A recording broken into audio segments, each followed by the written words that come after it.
Good morning. आज बहुत पावन दिन है बच्चों। आज गंगा दशहरा है। भागीरथी के प्रयास से धरती पर गंगा का आगमन हुआ। आज ही अयोध्या में जो राम मंदिर है उसमें बहुत सारे विग्रहों की, बहुत सारी मूर्तियों की और स्थापना भी है। और उससे भी पावन अवसर, पावन विषय ये है कि सभागार लगभग भरा हुआ है उन मेधावी और प्रतिभाशाली शिक्षकों से, शिक्षिकाओं से, प्राचार्यों से, और उससे ज्यादा महत्वपूर्ण हमारे आज के जो अतिथि हैं उनका आगमन, जैसे सर ने बताया, वो तो हो ही जाएगा। लेकिन मेरा मानना है कि सारे मुख्य अतिथि मेरे सामने बैठे हैं। एक बार जोरदार अपने लिए तालियां बजाइए। फ्यूचर विश्वविद्यालय जो आपके बिल्कुल करीब है, 1 घंटे 1.5 घंटे की रास्ते के पास में है, उसका प्रतिनिधित्व कर रहा हूं। और आपको जान के आश्चर्य होगा और अच्छा लगेगा कि 10 महीने पहले जो विश्वविद्यालय बना, जो बिल्कुल अभी निर्माण की स्थिति में होता है, कई बार वहां पर चीजें सेट होते रहती हैं, वो अपने आप में गर्व के साथ एक दावा करता है कि वो देश की पहली AI एनेबल्ड यूनिवर्सिटी है। तो आप सब इसलिए भी सौभाग्यशाली हैं कि देश की एक बड़ी विश्वविद्यालय जो आकार लेने के स्वरूप में है, अपना पूरा स्वरूप के निर्माण करने के इस प्रक्रिया में है, उस प्रक्रिया में आप सभी को मैं संबोधित करने के लिए मैं भी सौभाग्यशाली हूं। और आपको सौभाग्य यह है कि आप ठीक बगल में हैं जहां देश की पहली AI एनेबल्ड यूनिवर्सिटी ने अपना आकार ले लिया है।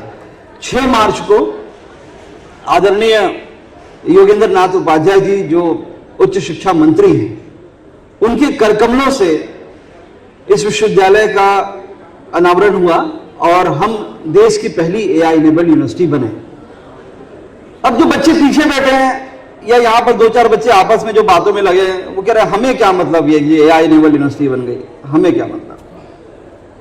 कई बच्चे कह रहे हैं यार पता नहीं VC साहब जो आए हैं फ्यूचर यूनिवर्सिटी के, वो हमें पकाने क्यों आ गए, हमें तो भैया मेडल दो, हम घर जाएं।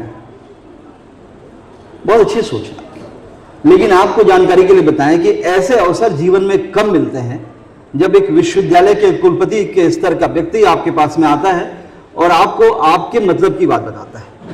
अगले 10 मिनट 15 मिनट जब तक संचालक महोदय मुझे अनुमति देंगे, मैं आपसे बात करता रहूंगा और उन विषयों पे बात करेंगे जो आपके लिए ज्यादा महत्वपूर्ण है। उदाहरण के लिए आज के समय में अगर 12वीं पढ़ने के बाद, 10वीं पढ़ने के बाद बच्चे के पास में क्वेश्चन मार्क्स आते हैं और वो क्वेश्चन मार्क होते हैं कि 10वीं के बाद कौन सा स्ट्रीम चूज करें, क्योंकि जैसा स्ट्रीम आप चूज कर लेते हैं। हालांकि राष्ट्रीय शिक्षा नीति ने इसके लिए प्रयास किया कि राष्ट्रीय शिक्षा नीति के तहत हम जो हार्ड सेपरेशन होता है, 10वीं के बाद साइंस लोगे तो साइंस वाले रह जाओगे, मैथ्स लोगे तो मैथ्स वाले रह जाओगे, उसे समाप्त करें, बच्चों को और अवसर प्राप्त हो, मल्टीडिसिप्लिनरी एजुकेशन के बारे में बात हो। मल्टीडिसिप्लिनरी एजुकेशन को एक लाइन में समझाऊंगा, फिर आप समझेंगे कि क्यों इतना इंपॉर्टेंट है। ईश्वर न करे किसी को हॉस्पिटल जाना पड़े या किसी बड़े हॉस्पिटल में, आपने मूवी में अगर भी आप देखा होगा तो बहुत सारी वो इंडिकेटर्स, बहुत सारे सेंसर्स हाथ में लगा दिए जाते हैं और वो ब्लिंक होते रहते हैं, राइट।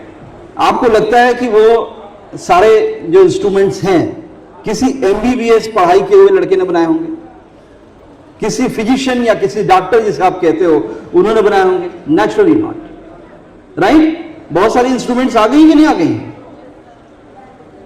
ECG का नाम सुना है कितने लोगों ने, राइट, इलेक्ट्रोकार्डियोग्राफ, तो आपके हृदय की धड़कन के हिसाब से वो मूव करता है। मैथमेटिक्स के स्टूडेंट होंगे जो साइन वेव्स के बारे में समझते होंगे, तो जैसे साइन कर्व होता है उस तरीके की हमारी हार्ट की मूवमेंट वो नोट करता है। पीक्स बनते हैं, उससे समझ में आता है कि कितना आपको ब्लड प्रेशर है, कितना नहीं है। गूगल के CEO का नाम कोई बता पाएगा? सुंदर पिचाई ने क्लेम किया कि we are launching a device जहां पर आपकी जो आइरिस है, आपकी आंखें हैं, उसको देख करके आपके पूरे हार्ट की स्टेटस पता चल जाएगी। आई मीन टू से इज व्हाट कि टेक्नोलॉजी बहुत स्पीड से बढ़ रही है, लेकिन टेक्नोलॉजी सिर्फ इसलिए आगे नहीं बढ़ रही है कि एक MBBS डॉक्टर ने ही सारा इंस्ट्रूमेंट बना दिया। फिजिक्स पढ़ने वाले एक व्यक्ति ने, एक बच्चे ने, साइंस पढ़ने वाले एक बच्चे ने कोई इंस्ट्रूमेंट बनाया होगा, उस इंस्ट्रूमेंट को किसी ने डिजाइन किया होगा, तो डिजाइनर्स की आवश्यकता पड़ी होगी, right. We need the designers, we need the scientist, we need the physicians to understand and interpret the data, right. किसी ने हेल्थ चेकअप कराया तो हेल्थ चेकअप की रिपोर्ट्स आती है, उसमें बहुत सारी केमिस्ट्री लिखी होती है कि आपका ये ऊपर हो गया, ये नीचे हो गया, कोलेस्ट्रॉल ऊपर है, अंडरस्टैंड? उसको इंटरप्रेट करने के लिए we need the physicians, but उसको प्रोड्यूस करने के लिए we need the pharmacist also. तो try to understand my point. मेरे बच्चों में जहां लेके जाना चाहता हूं, multi disciplinary education is very important. But the question is that कि जो बच्चा अभी 10वीं पास कर चुका है या 12वीं में पास कर चुका है, उसके पास ये अपॉर्चुनिटी नहीं है. आपके जो छोटे भाई बहन है उनके पास ये अवसर आएगा भविष्य में कि 10वीं के बाद उसको कोई भी सब्जेक्ट लेने की आजादी हो. फॉर एग्जाम्पल 10वीं के बाद अगर आप साइंस लेते हैं बेटे, तो या तो आप पीसीएम लेते हैं या तो पीसीबी लेते हैं. यस और नो? मुझे बताते रहना यस और नो करके, मुझे मेरे साथ जुड़े रहना, बहुत मजा आने वाला है आपको. तो अगर आप पीसीबी ले रहे हैं तो फिजिक्स केमिस्ट्री बायोलॉजी पढ़नी है. पीसीएम लेना है तो फिजिक्स केमिस्ट्री मैथमेटिक्स पढ़नी है. क्यों पढ़नी है भाई? मुझे फिजिक्स अच्छी लगती है लेकिन केमिस्ट्री बिल्कुल खराब लगती है. तो मुझे अनुमति मिले कि एक सब्जेक्ट में म्यूजिक का पढ़ूं, मैं म्यूजिक बहुत अच्छा पसंद करता हूं. मुझे अनुमति मिले कि एक सब्जेक्ट में मैथमेटिक्स की जगह मैं पॉलिटिकल साइंस करना चाहता हूं. आपने बहुत सारे आईएएस और बहुत सारे आईपीएस को देखा होगा, जाना होगा, आज भी आएंगे, जो इंजीनियरिंग करते हैं और इंजीनियरिंग करने के बाद आईपीएस ज्वाइन कर लेते हैं.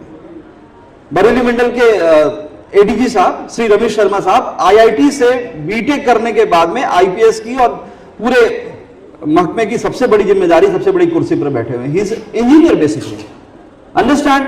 तो ऐसा कोई जरूरी नहीं है कि इंजीनियरिंग करने वाला बच्चा आईएएस नहीं बन सकता या आर्ट्स किया हुआ बच्चा आगे नहीं बढ़ सकता. लाइफ में क्या चाहिए? पोजीशन, पावर और पैसा. साइंटिस्ट को मिलता है? नहीं मिलता. इंजीनियर को मिलता है? नहीं मिलता. ये सारी पोजीशन किसको मिलती है? जो आईएएस बन जाता है. आईएएस बनना भी इतना आसान नहीं है. बोल देना कि मैं आईएएस बन गया, मैं आईएएस बनूंगा, it's very easy, but to proceed on that way is a very difficult. आज जो हम आपके साथ बात करना चाह रहे हैं, वो आपको बताना चाह रहे हैं कि राष्ट्रीय शिक्षा नीति के क्रियान्वयन की दिशा में स्कूली शिक्षा, विद्यालयीन शिक्षा और विश्वविद्यालयीन शिक्षा, universities and colleges are working hard. But for you guys, you know the no point. आप क्या करेंगे? किसी बच्चे से पूछिए तो कहेगा सर मैं, अगर नंबर अच्छे आ जाते हैं, नॉर्मली ऐसे होता है इंडिया में जो सिस्टम है मैं आपको बताऊंगा, नंबर जब अच्छे आ जाते हैं तो कहता बेटा इंजीनियर बनेगा. हालांकि वो 3 इडियट्स की एक मूवी का दृश्य मुझे याद आता है कि लड़की पैदा हुई तो डॉक्टर और लड़का पैदा हुआ तो engineer. That was also stamping on you while taking birth. वो पुरानी सिचुएशन थी, लेकिन अब सिचुएशन क्या है कि नंबर अच्छे आ गए 10वीं में, तो चलो भैया तुम साइंस ले लो. उसने कहा जी मुझे मैथ्स पसंद नहीं, चलो जी पीसीबी ले लो, राइट? 12वीं में अच्छे नंबर आ गए, अब क्या करना है? साइंस ले लिया. फिर अब क्या करना है? तो कंप्यूटर साइंस में कर लो. पूरा देश में लगभग बड़े विश्वविद्यालयों में जाता हूं, ऐसे कोई मंच नहीं है देश में जहां पर वाइस चांसलर समिट हो और मुझे ना बुलाया जाए. उन सारे मंच में जब मैं जाता हूं तो सारे विश्वविद्यालयों के अलग अलग कुलपतियों से, वाइस चांसलर, जब मेरी मीटिंग होती है, वो कहते हैं इंजीनियरिंग तो खत्म हो गई देश में. आईआईटीज में भाई साहब मैकेनिकल इंजीनियरिंग में एडमिशन नहीं होना है. Even in the IITs, right? NITs में मैकेनिकल इंजीनियरिंग, सिविल इंजीनियरिंग सब संघर्ष कर रहा है. किसी भी बच्चे से पूछो इंजीनियरिंग करना है? हाँ जी करना है. किस में करना है? कंप्यूटर साइंस में करना है. कंप्यूटर साइंस इंजीनियरिंग को इस वर्ड ही नहीं हुआ करता था आज से 10 साल पहले, 20 साल पहले. अब कंप्यूटर साइंस इंजीनियरिंग एक ब्रांच बन गई. Every Tom and Dick and Harry is talking about the B Tech computer science, BCA computer science. और धीरे से एक और शगुफा आया समाज में, एक मार्केट में एक वर्ड आया, एआई. सुना आप लोगों ने? एआई एंड एमएल, जिसके बारे में हम भी बात करें कि we are the first university in India having AI and ML university. तो मैं जब देखता हूं सड़कों से निकलते समय बोर्ड लगा है, फलाना इंस्टीट्यूट एआई पे कोर्स करा रहा है, फलाना इंस्टीट्यूट यूनिवर्सिटी वो भी एआई पे कोर्स करा रही है. Everybody is talking about AI, everybody is talking about computer science. मेरे बच्चों मुझे बताओ, आज से 4 साल बच्चे, अभी तो तुम डिसीजन लेने वाले हो कि बीटेक करना है कि बीसीए करना है कि बीबीए करना है. मान लेते हैं सारे बच्चे कहते हैं बीटेक करना है. बीटेक करना है, किसमें करना है? Do you know the idea? आपको मालूम है इसका आंसर? बीटेक करना है किसमें करना है? कंप्यूटर साइंस में करना है. That's not sufficient. The jack of all and master of none की जो कहानी थी वो समाप्त हो चुकी है. मेरा भाई आशीष सामने खड़ा है, वो यहां पर इसलिए खड़ा है क्योंकि he is the champion in entire Bareilly Mandal for his video editing and videography skills. मेरा भाई रक्षित खड़ा है यहां पर. He is a champion in the photography skills. ऐसी फोटो निकाल के देगा कि अच्छे अच्छे सुपरस्टार शर्मा जाएंगे शानदार फोटोग्राफी के लिए. I have never check their credentials. मैंने इनकी मार्कशीट बुला करके, I am vice chancellor, but इनकी डिग्री लाकर दिखाओ, अच्छा बीए किया, बीकॉम किया, ओहो इतने तुम्हारे तो नंबर कम आए। आज तक मैंने इनसे नहीं पूछा, ना इन्हें कभी ट्रोल किया। Try to understand the example I am going to set you and give to you my dear students. आपको समझ में आ रहा है मेरी बात? We need the experts, market need the expert. एक टाइम में शहर में भाई साहब एक डॉक्टर होता था और उसके सामने लाइन लगी होती थी। आज नाक का अलग डॉक्टर है, कान का अलग डॉक्टर है, ENTs are different, eye specialists are different, dentists are different, cardiologist, IVF, कितनी ब्रांचेस खुल गई। आपको लग रहा है ये डेवलपमेंट है? ये डेवलपमेंट नहीं है, गर्त पे जा रहे हैं। What I want to say is that कि we need the expert, इतना तो समझ में आ गया। But do you want to understand in my another talk, right? We need the masters, we need not jack of all, right? Jack of all and master of the none समाप्त हो गया। We need the expert. अब expert में क्या? B Tech computer science. Computer science में भी तो specialisation है, वेरिएशंस हैं। How many of you heard about the data science? Let raise the hand. या good. How many of you heard about the big data? How many of you heard about the full stack development? How many of you heard about AI and ML? Good. B Tech computer science, AI ML। अच्छा चलिए मैं और आसान करता हूं।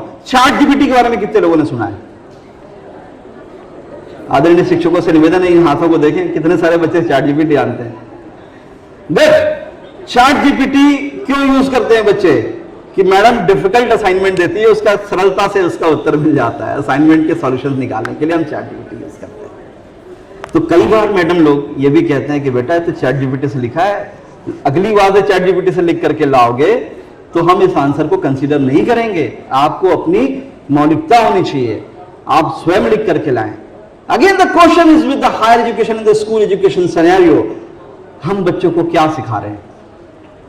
कि हमारे परीक्षा में प्रश्न आते हैं, ऐसे लिखिए, साइंस इज अ बून और कर्स। आपकी मौलिक अभिव्यक्ति, आपकी लिखने की क्षमता, आपकी बौद्धिक क्षमता को विकसित करने का वो एक प्रयास हुआ करता था। ChatGPT के आने के बाद वो समाप्त हो गया। नाउ नोबडी इज आस्किंग कि आपको अच्छा ऐसे लिख पाते हो कि नहीं। पुरानी कहानी थी, एग्जाम में क्वेश्चन आता था कि ऐसे लिखिए। 10वीं की परीक्षा में बच्चा तैयारी करके गया, माई फ्रेंड पर ऐसे की, पूरा रट के गया, माई फ्रेंड पे ऐसे रट के गया। एग्जाम में क्वेश्चन आ गया माई फादर। बच्चा बड़ा स्मार्ट था, जहां जहां फ्रेंड था वहां वहां उसने फादर से रिप्लेस कर दिया। कुछ ऐसी लाइनें कि I have many fathers, Raju is my best father. मौलिकताएं बनी रहे, ये प्रयास था। लेकिन ChatGPT के आने के बाद आप समझ सकते हैं कि higher education, school education system is shaking like anything. वो हिल गया। और उस समय फ्यूचर विश्वविद्यालय ने निर्णय लिया कि हम देश की पहली AI इनेबल यूनिवर्सिटी बनेंगे, जहां एक तरफ शिक्षा जगत बच्चों से कहता है नहीं नहीं नहीं ChatGPT नहीं यूज करना। Can you imagine a university, the future university, जो फर्स्ट सेमेस्टर में जो भी कोर्स आप हमारे यहां चुनेंगे, BBA, BCom, BSc, जो भी कोर्स चुनेंगे, फर्स्ट सेमेस्टर में एक कंपल्सरी सब्जेक्ट आपको पढ़ाया जाएगा। उस सब्जेक्ट का नाम है AI फॉर एवरीवन।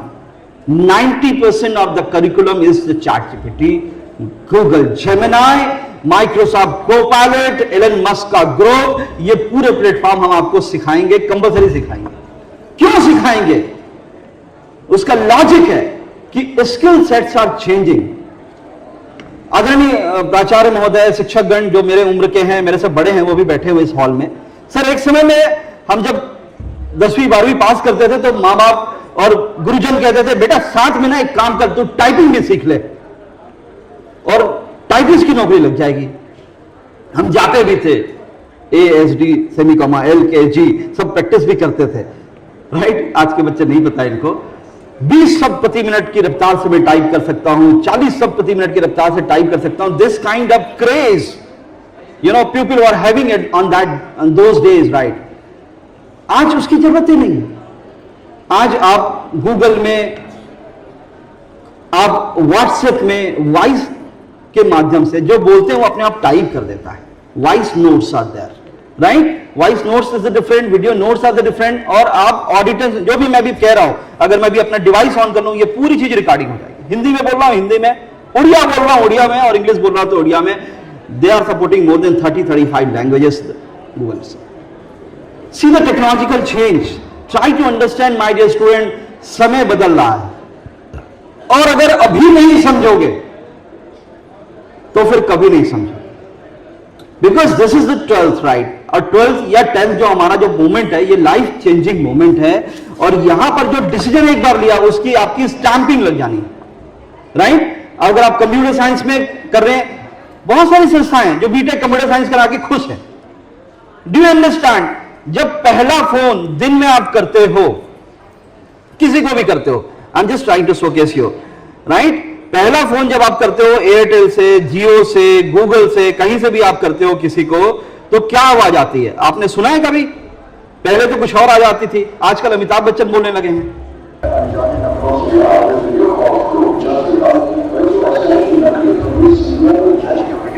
क्या कह रहे हैं अमिताभ बच्चन? क्या संघर्ष है उनका? वो कहना चाह रहे हैं कि अनजाने नंबर हुए ऐसे कॉल को मत उठाएं। हर दिन 6000 से ज्यादा लोगों को साइबर अपराधों में फंसा लिया जाता है, किसी को पैसे डबल करने की जल्दी होती है। ऐसा कुछ एक कॉल टोन अभी नया आया है, रिसेंट है। उससे पहले आता था अनजाने नंबर से आए हुए कॉल को ना उठाइए, साइबर अपराधी हो सकते हैं। Do you understand? The crime has also change, the careers are changing, the crimes are changing. Newspaper में बस अड्डों पे एक फोटो लगी होती थी, एक गंजा सा व्यक्ति, थोड़ी थोड़ी दाढ़ी, और लिखा होता था जेब कतरों से सावधान। आज पूरा बस अड्डा ढूंढ लीजिए, एक जेब कतरा नहीं मिलेगा। लेकिन हर 5 मिनट के बाद एक मैसेज जरूर आ जाता है, एक स्पैम वाला कॉल जरूर आ जाता है। ये भी आपने केयर किया होगा। आप समझें, समय बदल रहा है, स्किल सेट्स आर चेंजिंग। और अगर स्किल सेट्स की चेंज को नहीं समझ पा रहे हैं, that's the only reason. Noida में, एनसीआर में बहुत सारी इंस्टीट्यूशंस हैं। एमबीए के लिए 20-20 लाख रुपए तक की फीस जमा करने के बाद बच्चा जब एमबीए करने के बाद बाहर निकलता है, नौकरियां नहीं हो सकती। Can you imagine? 15,000 रुपीज में एमबीए बंदा काम कर रहा है। 15,000 की नौकरी के लिए इंजीनियरिंग ग्रेजुएट संघर्ष कर रहा है, बीटेक के वो लड़का संघर्ष कर रहा है। Reason is what? ना वो इंस्टीट्यूशंस गलत हैं, ना वो यूनिवर्सिटीज गलत है। गलत ये है कि उस बच्चे ने समय के जो चलने वाली जो स्किल्स थी उसको अडॉप्ट नहीं किया और मार्केट की चेंज को स्वीकार नहीं किया। और जो भी मेरे बच्चों, मेरे आदरणीय शिक्षकों, इस बात को सुनना बड़े ध्यान से कि जो भी समय के बदलाव को अगर नहीं स्वीकार करता है और समय के साथ अगर चलना का निर्णय नहीं लेता है, वो एक दिन मार्केट से समाप्त हो जाता है। Do you want me to give you some examples? सुनना चाहोगे? यस और नो? थोड़ा सा नए बच्चे हो सकता ना जानते हो, एक टाइम में कोडक का कैमरा आया करता था, याशिका की कैमरा आया करती थी।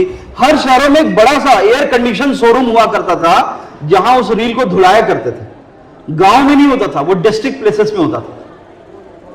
कोडक की कैमरे की रील, कोडक का कैमरा, याशिका के कैमरे, उसकी रील प्रोसेसिंग यूनिट, उसमें काम करने वाले लोग, उस रील को बनाने वाली कंपनियां, क्या आज मार्केट में हैं?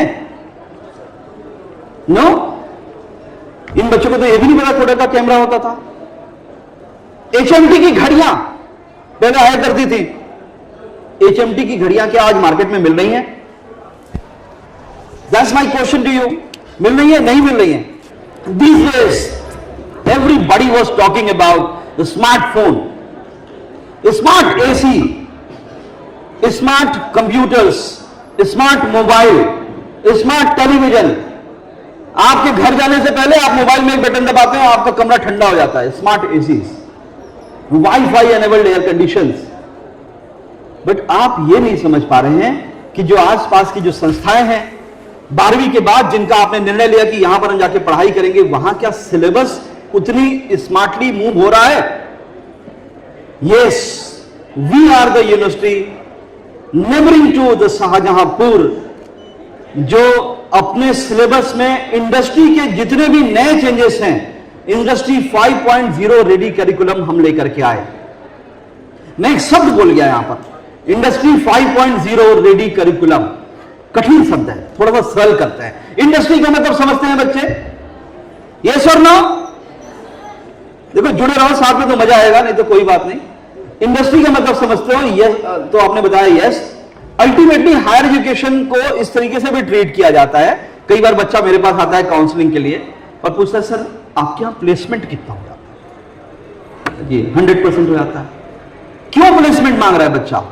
क्योंकि हम सब मध्यम वर्गीय परिवारों की जो नरिशिंग है, जो हमारी जो ग्रोथ हुई है हमारे परिवारों में, हम सबको जिस प्रकार से पाला पोसा गया है, वो ये एक लाइन सिखाया गया है कि पढ़ो लिखो नौकरी करो। अच्छे से पढ़ोगे लिखोगे तो अच्छी नौकरी मिल जाएगी, नहीं पढ़ोगे लिखोगे तो अच्छी नौकरी नहीं मिल पाएगी। वी हैव नेवर थॉट कि बेटा अच्छे से पढ़ो लिखो और साथ में एक शानदार अपना एक एंटरप्रेन्योरशिप, एक बड़ी से एक एंटरप्राइज स्टैब्लिश करो, एक सॉफ्टवेयर कंपनी बनाओ बेटा। तुम किसी के मां बाप ने नहीं कहा होगा, आई कैन बेट यू, हम सबको सिखाएगा पढ़ो लिखो नौकरी करो। तो नौकरी कहां करनी है? इंडस्ट्री में करनी है। कौन सी इंडस्ट्री में करनी है? कहा जी मैंने बीटेक कंप्यूटर साइंस किया, मुझे गूगल में नौकरी करनी है। सपना देखिए बड़ा, गूगल में नौकरी करनी है, माइक्रोसॉफ्ट में नौकरी करनी है, एलन मस्क के साथ काम करना है, सैम अल्टमैन के साथ काम करना है। आपने वो सपना देखा और आप जब इंडस्ट्री के लिए रेडी होने की तैयारी कर रहे थे तो आपको पता चला कि आपकी यूनिवर्सिटी में कंप्यूटर साइंस में पढ़ाया गया है C programming, Python programming, Java programming, HTML, is it or not? यही पढ़ रहे हैं। और बहुत सारी अच्छी स्कूलों के भी बच्चे हैं जो जानते हैं कि सी प्रोग्रामिंग ऑलरेडी स्कूलों में पढ़ाते हैं। कई अच्छी स्कूल में जानता हूं, मेरी बेटी अभी 12वीं में 92% लेकर के आई। मैं उसके लिए भी संघर्ष करता हूं, पिता के रूप में मेरी भी जिम्मेदारी इतनी है कि उसके लिए भी एक अच्छी हाई एजुकेशन की इंस्टीट्यूट ढूंढी जाए। पूरे देश में यकीन मानिए मुझे बताते हुए रोमांच हो रहा है कि ऐसे पाठ्यक्रम और जिस फीस स्ट्रक्चर में मैंने यहां पर अपने यहां लागू किया अपने फ्यूचर यूनिवर्सिटी में, ऐसा देश में कहीं नहीं। Industry is moving at a very fast pace my dear student. Industrialization के बारे में बात करें, आप गूगल करेंगे आज के डेट में आपको मिलेगा। Industrialization has been started when the conveyor belt, when the electrifications, when the mechanization has been started, that was known as the industry 1.0. जब इलेक्ट्रिसिटी आई, इंडस्ट्री को एक नया आकार मिला, इंडस्ट्री 2.0। फिर कंप्यूटर सिस्टम्स आए, इंडस्ट्री 3.0। फिर साइबर फिजिकल सिस्टम्स आए, that was the industry 4.0। Now HI and AI, HI का मतलब समझते हो? Human intelligence and AI means artificial intelligence are joining together to redefine the industry, that is known as the industry 5.0. Industry has moved like this, but still we are teaching in the schools Akbar the Great. क्यों? Why can't we have the chapter on Mission Mangalam? Why can't we have the chapter for Chandrayaan 3? Why can't we have the chapters for the bravery of Maharana Pratap? Do you understand? जो senior teachers बैठे हैं, principals बैठे हैं, NCERT, CBSE syllabus change करना sir कितना बड़ा महाभारत है। And same goes to the universities also. University भी कहती है यार यूनिवर्सिटी बन गई, अप्रूवल आ गया, सिलेबस क्या करे, किसी यूनिवर्सिटी की कॉपी पेस्ट करो, खत्म करो। Nobody wants to change the syllabus, nobody wants to dare to change also. परिवर्तन का साहस भी बहुत बड़ी चीज है। परिवर्तन करने का प्रयास भी बहुत सारे लोग करते हैं लेकिन नहीं कर पाते, सफल नहीं हो पाते। आपको जान के अच्छा लगेगा, आपके बगल में फ्यूचर यूनिवर्सिटी है जिन्होंने इंडस्ट्री 5.0 रेडी करिकुलम बनाया। Now let me explain you what is industry 5.0 ready curriculum. एक बच्चा 12वीं पास किया, फिर बीटेक करता है किसी भी ABCD इंस्टीट्यूशन में, ABCD यूनिवर्सिटी के साथ में, नाम नहीं दे रहे हैं हम, अपना भी नाम नहीं दे रहे हैं, अंडरस्टैंड। जब उसकी जॉब लग जाती है, इसको बोलते हैं प्लेसमेंट, जॉब प्लेसमेंट हो जाती है। Do you have about it? Placement सुना है? प्लेसमेंट होने के बाद उसे किसी कंपनी में जब नौकरी मिलती है, उसे एग्जीक्यूटिव, उसे ऑफिसर, उसे डेवलपर ये नहीं कहा जाता, उसकी डेजिग्नेशन होती है GT। G for graduate, T for training. अगर इंजीनियरिंग करके हो गया है तो उसकी पोजीशन होती है GET, graduate engineers training. Is it clear to you? हमने पूछा क्यों ऐसा होता है, तो उन्होंने बताया कि आपका जो बच्चा 12वीं पास करके आया है, आपका बच्चा जो ग्रेजुएट करके आया है, उसके अंदर वो जानकारी, वो स्किल सेट नहीं है जो हमारी इंडस्ट्री को चाहिए, मेरे ऑफिस को चाहिए, मेरे ऑफिस में काम करने के लिए। शायद बड़ी बात होगी, आराम से समझो। फॉर एग्जाम्पल मेरी ऑफिस है, मेरी ऑफिस में आप बेटा अप्लाई करोगे, सर मुझे सेक्रेटरी बनना है, सेक्रेटरी टू वाइस चांसलर, तो आई नीड सम स्किल्स, तुम्हें माइक्रोसॉफ्ट पावर पॉइंट चलाना आता है, तुम्हें एक्सेल चलाना आता है, तुम्हें वर्ड चलाना आता है, तुम अब नई स्किल आ गई, तुम्हें चैट जीपीटी आती है, अंडरस्टैंड? तो कुछ स्किल सेट चाहिए, वो स्किल सेट, अच्छा तुमने कहीं काम किया सेक्रेटरी के रूप में कहीं? उसने कहा नहीं किया सर। तो उसको रखा जाएगा, अंडर ट्रेनी रखा जाएगा, और जो अंडर ट्रेनी होते हैं उसमें कंपनी की कॉस्ट लगती है, that is known as CTC, cost to company, right? Cost to company तो इन्वेस्ट हो रही है ना आपके ऊपर में, खर्चे तो लग रहे हैं ना, तो आपकी जो ट्रेनिंग हो रही है उसके लिए भी खर्चे लग रहे हैं। एक ट्रेनर आएगा, एक एक्सपर्ट आएगा, वो इंडस्ट्री की चीजें सिखाएगा। उन इंडस्ट्री की चीजों को समझने के लिए जो भी, या समझाने के लिए जो एक सिलेबस होगा, एक करिकुलम होगा, that is what the industry 5.0 curriculum, understand? अब हमें नई यूनिवर्सिटी बनानी थी, हमें नया काम करना था, हमने क्या किया? एलएनटी से, आईबीएम से, जीविया से, ओरेकल से, ऐसे 15 कंपनियों के नाम, अभी हमारा स्टैंड है, और मैं रिक्वेस्ट करूंगा कि हमारा जो ब्रोशर है अभी आप सब तक पहुंचे, और अगर कोई ब्रोशर नहीं मिल पाए तो हमारा सामने स्टॉल है, वहां से ब्रोशर ले लीजिएगा, प्रॉस्पेक्टस ले लीजिएगा। 15 कंपनियों के साथ, बड़ी टॉप कंपनियों के साथ, वर्ल्ड की और इंडिया की बड़ी कंपनियों के साथ हमने एमओयू किया, आईबीएम जैसे बड़े नाम के साथ एमओयू किया, और इंडस्ट्री रेडी करिकुलम्स हमने अपने पास में मंगाया। बड़ी ईमानदारी से आपके सामने रखेंगे उस बात को। इंडस्ट्री 5.0 करिकुलम को देखने के बाद सर हमारे भी तोते उड़ गए। हमने कहा यार इसको पढ़ाने के लिए पूरे बरेली में टीचर नहीं है, क्या करेंगे? सिलेबस तो मिल गया, पढ़ाएगा कौन? Who will give the training to the student? Then we have another tie up with the industry कि सर आप हमें ट्रेनर भी दीजिए। So do you understand the nitty-gritties of the structuring or restructuring of the syllabus and the course structure and the curriculum at the future university? हमने क्या किया? Industry से दोस्ती की, इंडस्ट्री में जो जीटीज और जीटीज को पढ़ाने जाने वाले करिकुलम को मांगा, उनसे रिक्वेस्ट करी कि आपका जो ट्रेनर है वही आ जाए और वही हमारे बच्चों को सिखा दे। But those curriculum was not only the theoretical curriculum and not only the practical curriculum जो आपके लैब में हो जाएगा, उसके लिए चाहिए होता है एक्सपीरियंशियल लर्निंग। एक्सपीरियंशियल लर्निंग का मतलब समझते हो? करके देखना। जैसे मैं आपको बताऊं पेपर से एरोप्लेन कैसे बनाते हैं, आप सब एक एक पेपर का पेज फाड़ो, ऐसे मोड़ो वैसे मोड़ो, या उसको मैंने क्या किया, एक थ्योरी में बुक बना के दे दिया। उससे आप बना पाओगे, उससे उड़ा पाओगे, बना लोगे, उड़ाओगे, लेकिन अल्टीमेटली जब उसको ऐसे करके फेंकना है, ऐसे करके फेंकना है, जो भी टेक्नोलॉजी आपको एरोस्पेस की, एरोडायनेमिक्स की अगर आपको नहीं समझाया गया, आप कभी नहीं उड़ा पाओगे। Some things needs a learning exposure, that is what experiential learning, right? Experiential learning के साथ में उसको हमने इनवाइट किया, और आपकी इंटर्नशिप भी उसकी रेस्पेक्टिव कंपनी में हो, हमने ये भी प्रयास किया। तो industry ready curriculum, industry ready trainers, then experiential learning at the respective industry. अगर आईबीएम है तो आईबीएम के साथ, एलएनटी है तो एलएनटी की कंपनीज के साथ में हमने इस प्रकार से सिलेबस को मॉडिफाई किया, and this is the way we did, and we have change the paradigm of entire higher education of Bareilly मंडल। और इसका करने का पीछे लॉजिक क्या है जानना चाहोगे? यस और नो?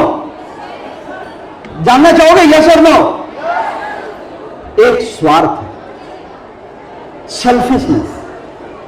वो स्वार्थ सबसे बड़ा ये है, और वो घर की काम है। मेरी बेटी ने 12वीं में 92% लेकर के आए, आईसीएसई बोर्ड में। इंग्लिश की 4 पुस्तकें थी उसके पास में। मेरी मम्मी जब एमए इंग्लिश करती थी तो जो कहानियां पढ़ाती थी मैकबेथ की, शेक्सपियर की, वो कहानियां मेरी बेटी 12वीं क्लास में मुझे सुनाती थी। Do you understand how difficult it is? और उसके बाद मैंने निर्णय लिया कि मेरी बेटी अब यूएस जाएगी पढ़ने के लिए, ब्रिटेन जाएगी पढ़ने के लिए। मेरी वाइफ ने एक लाइन का फरमान जारी किया, डिसीजन नहीं, फरमान जारी किया कि मेरी बेटी बाहर नहीं जाएगी जी, बस सुन लो। मैंने कह दिया कोई बात नहीं होगी। मैंने कहा she has already given the examination of NFSU, national forensic science university, जो वर्ल्ड नंबर 1 यूनिवर्सिटी, बनस्थली का एग्जाम दिया है, जेई का एग्जाम दिया है, एनआईटी का दिया है, अभी गवर्नमेंट यूनिवर्सिटी में हो गया, उसका सिलेक्शन आईआईटी में होगा। तुम कैसे मना कर पाओगी? बोले मैंने दोबारा कह दिया कि मेरी बेटी बाहर नहीं जाएगी। फॉर्चुनेटली और unfortunately we are living in the Dehradun. मैं देहरादून का हूं, हफ्ते में 2 रातें मैं ट्रेन में सोता हूं। फ्राइडे की नाइट मेरी ट्रेन होती है, संडे इवनिंग मेरी ट्रेन होती है। एक दिन मेरे मन में विचार आया कि बरेली मंडल में, शाहजहांपुर में भी कोई तो एक ऐसी मां होगी, कोई तो एक ऐसा पिता होगा जो ये सोचता होगा कि अपने बच्चे को हम बाहर नहीं जाए। मैं अपनी लाडली को, अपने दिल के टुकड़े, अपने लाडले को बाहर नहीं भेजूंगी ऐसा कोई तो सोचता होगा जैसे मेरी पत्नी सोचती है, लेकिन उसके पास विकल्प क्या है? शाहजहांपुर पढ़ना है, बरेली पढ़ना है, उसके पास विकल्प क्या है? वही सारी इंस्टीट्यूशन जो ओल्ड फैशन टेक्नोलॉजी के साथ में काम कर रही थी, वही रेगुलर बीसीए, वही रेगुलर बीटेक, वही रेगुलर बीबीए, उसके पास ऑप्शन ही नहीं था। वो स्वार्थ था कि मैं एक ऐसी यूनिवर्सिटी बनाता हूं जहां पर अपनी बेटी का भी एडमिशन कराने से पहले मुझे संकोच ना करना पड़े, जब मैं सोचना ना पड़े अपनी बेटी का मैं यही एडमिशन कराऊंगा तो मुझे क्या क्या कोर्सेज चाहिए। चैट जीपीटी का नाम अभी बहुत सारे बच्चों ने बताया। Do you understand chat GPT? Chat GPT दो शब्दों से मिलकर बनाया, one is chat, one is GPT. का फुल फॉर्म कौन बताएगा? यह बोतल दी जाएगी उसे, हालांकि झूठी है। जीपीटी का फुल फॉर्म होता है जनरेटिव प्री ट्रेन्ड ट्रांसफॉर्मर। और चैट तो आप जब इंस्टा में करते हो, व्हाट्सएप में करते हो, फेसबुक में करते हो, you know very well. Chat GPT मिला के एक वर्ड बनाया, ओपन एआई कंपनी ने बनाया, 864 करोड़ डॉलर के इन्वेस्टमेंट से बनाया ओपन एआई कंपनी ने। माइक्रोसॉफ्ट की 49% शेयर है उसमें। 2 सालों बाद एक सिरफिरा चाइना से खड़ा होता है, ल्यू फिली नाम है, उसने 48 करोड़ डॉलर के इन्वेस्टमेंट से एक दूसरी कंपनी बना दी, दूसरा चैट जीपीटी बना दिया। उसका नाम था डीप सीक। मैं चैट जीपीटी का पेड वर्जन यूज करता हूं, 2100 रुपए पर मंथ की उसकी कॉस्ट आती है, 2100 पर मंथ। डीप सीक कहता है कि आने वाले 2 सालों तक मैं कोई पैसा नहीं लूंगा और उसके बाद मैं लूंगा 5 रुपए 1 साल का। और ये कह रहा है चैट जीपीटी 2100 रुपए पर मंथ का। ये कह रहा है मैं चैट जीपीटी से 10 टाइम पावरफुल हूं। आर्टिफिशियल इंटेलिजेंस की लड़ाइयां आपस में चल रही हैं, but can you imagine a program, can you imagine a course कि आप सपना देखें कि आप अपना जीपीटी बनाएंगे। चैट जीपीटी हो गया, डीपसीक हो गया, अपना जीपीटी बनाइए। आपको जान के अच्छा लगेगा, इंडिया ने अपनी पहली चैट जीपीटी बना ली है। उसका उद्घाटन आदरणीय प्रधानमंत्री करने ही वाले थे। बीच में यह पहलगाम की घटना और पाकिस्तान के दुस्साहस का जवाब देने में व्यस्त हो गई हमारी देश। उस चैट जीपीटी का नाम है हनुमान एआई। हनुमान एआई की टीम के बारे में आपको जान के और अच्छा लगेगा कि 5 बच्चे जो काम कर रहे हैं उस टीम की डेवलपमेंट में, बैकएंड टीम में। चैट जीपीटी कोई अकेला नहीं बनाता, टीम बनाती है। उसकी बैकएंड टीम में 5 बच्चे बरेली मंडल के हैं। क्या यह खुशी की बात नहीं है? तो बताइए, तालियों से बताया गया, समझ में आती बात। उन 5 बच्चों में 3 बच्चे future college, future group of institution के। ये दूसरी बड़ी खुशी की बात है आप लोगों के लिए। तो this is the way we are changing the paradigm of higher education. GPT की बात में क्यों लेके आया था चैट जीपीटी? तो क्या आप कल्पना कर सकते हो कि एक यूनिवर्सिटी जहां पर B Tech computer science specialisation in generative power algorithms, generative algorithms का मतलब होता है जनरेटिव एआई एल्गोरिथम्स बनाने के लिए भी कोर्स होगा। अभी मैंने अमिताभ बच्चन की बातें सुनाई कॉलर ट्यून के रूप में आपने। कैन यू इमेजिन यूनिवर्सिटी जहां पर B Tech computer science specialisation in cyber security का कोर्स होगा, BBA in cyber security, BCA in cyber security, B Tech in cyber security, MBA in cyber security. Cyber security के बारे में अभी केवल जागरूकता फैलाई जा रही है। जहां राज्य सरकारों ने और केंद्र सरकारों ने अपनी जिम्मेदारियां केवल जागरूकता ही बचाव है यह मान ली, वहां पर फ्यूचर विश्वविद्यालय ने निर्णय लिया कि हम एक पाठ्यक्रम साइबर सिक्योरिटी पर लॉन्च करेंगे, और एक नहीं 4 पाठ्यक्रम हम लॉन्च कर पाए। कंप्यूटर साइंस में दूसरी स्पेशलाइजेशन के बारे में बात करें, जनरेटिव पावर एल्गोरिथम मैंने बताया, full stack development, end to end development. तो एक वेबसाइट होती है एंड टू एंड डेवलपमेंट, एक ऐप होता है उसमें यूआई अलग बंदा बनाता है, उसकी प्रोग्रामिंग अलग बंदा करता है, कोड अलग बंदा करता है, इसको कहते हैं full stack development. We have the full stack development courses. पूरी दुनिया डेटा पे बात कर रही है। नेक्स्ट जो वार होगा वर्ल्ड में वो डेटा पे वार होगा। Data analysis is the next giant, you know, next oil in fact, right? जैसे ऑयल पे लड़ाइयां हुई, तेल पे, पेट्रोलियम पदार्थों पे, नेक्स्ट लड़ाइयां जो होंगी डेटा पे होगी। डेटा साइंस, डेटा एनालिटिक्स के कोर्सेज पर अलग से कोर्स लगाया कंप्यूटर साइंस में ही डेटा एनालिटिक्स के बारे में। This is what we have done and that's all about our university. And now I wish to talk to you all because I think अतिथि के आने की तैयारी है, तो मैं अपना ज्यादा समय नहीं लूंगा। तो आपको एक बात बताना चाहूंगा बच्चों की, आने वाला जो 4 साल है, अच्छा चलो मैं पहले प्रश्न पूछता हूं, I have a good news for you and I have bad news for you, which you want to listen first. एक बुरी खबर है और एक अच्छी खबर है, पहले क्या सुनना चाहते हो? बुरी सुना है पहले? बुरी से खबर यह है बच्चों कि तुम्हारा भविष्य तुम्हारे हाथ में है, तुम बना सकते हो, तुम बिगाड़ सकते हो। अच्छी खबर क्या सुनना चाहोगे? सुनना चाहोगे? यार आवाज नहीं आ रही है, मेरे से ज्यादा ताकत नहीं है तुम्हारे अंदर। अच्छी खबर सुनना चाहोगे? अच्छी खबर यह है कि तुम्हारा स्वर्णिम भविष्य, वो मर्सिडीज लाल रंग की एस क्लास जो धूप में तुम खड़े होते हो बस अड्डे में और तुम्हारे सामने से निकलती है, तुम्हारी दिल को चीरते हुए निकल जाती है, वो दुबई का तुम्हारा फ्लैट, वो शानदार बंगला, वो वर्ल्ड ट्रिप और माइक्रोसॉफ्ट के सीईओ की पोजीशन, गूगल की पोजीशन, वो सुनहरा भविष्य तुम्हारे हाथ में है। ये दूसरी अच्छी खबर है।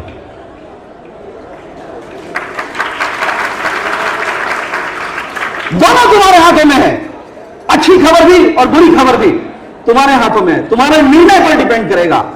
आने वाला 4 साल जीवन के लिए बहुत कठिन होगा।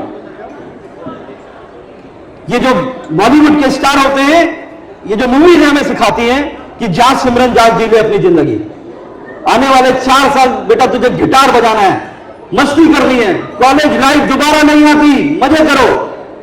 This is all the slangs, this is all the statement जो आपको बहकाने के लिए, आपको डिस्टर्ब करने के लिए, आपकी जो रोड मैप है उससे हटाने के लिए, विचलित करने के लिए बताई गई है।